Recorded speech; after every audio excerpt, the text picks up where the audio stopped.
आपको पाठ 15 पढ़ाऊंगी, जिन की हार। किसी गांव में एक किसान अपनी पत्नी के साथ रहता था। वे निर्धन लेकिन परिश्रमी थे। दिन भर परिश्रम करके वे अपना प्रतिदिन का भोजन नहीं जुटा पाते थे। कभी कभी वे सोचते कि काश काम में उनकी सहायता करने के लिए कोई होता। गर्मी के दिन थे। किसान खेत की खुदाई कर रहा था। अचानक उसका फावड़ा किसी चीज़ से टकराया। उसने मिट्टी हटाई तो तांबे का एक छोटा बर्तन निकला। बर्तन पर ढक्कन लगा हुआ था। किसान ने जैसे ही उस ढक्कन को हटाया तो बर्तन में से धुआं निकलने लगा। देखते ही देखते कुछ क्षणों में एक विशालकाय जिन उसके सामने खड़ा था। जिन को देखकर किसान की घी बंध गई। किसान को डरा हुआ देखकर जिन जोर से हंसने लगा। बोला, आका, तुमने मुझे इस बर्तन से आज़ाद किया है। मैं तुम्हारा उपकार कभी नहीं भूलूंगा। अब मैं सारा जीवन तुम्हारी सेवा करूंगा। मुझसे डरो मत। तुम मेरे मालिक हो और मैं तुम्हारा गुलाम हूँ। तुम जो कुछ करने को कहोगे उसे मैं तुरंत पूरा करूंगा।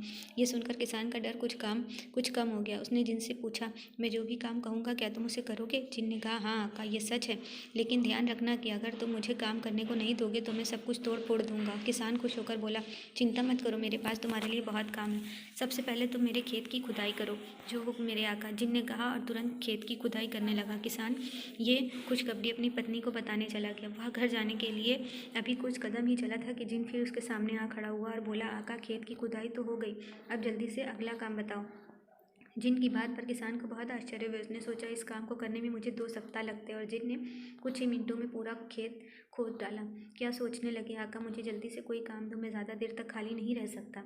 अब किसान ने जिन को कुछ बीज बोने को दिए। जिन बीज बोने चला गया। किसान जल्दी से भागता हुआ घर पहुंचा। उसने पत्नी को पूरी बात बताई। वो बहुत खुश हुई। तभी जोर की आवाज़ हुई और जिन सामने आ खड़ा हुआ। जिन की पत्नी ने जिन से घर की सफाई करने को कहा। 2 मिनट बाद ही घर चमचमा रहा था।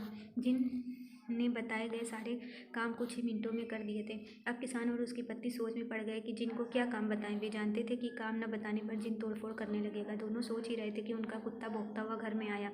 तभी जिन भी काम मांगने उनके सामने आ खड़ा हुआ। कुत्ते को देखकर किसान की पत्नी को एक उपाय सूझा।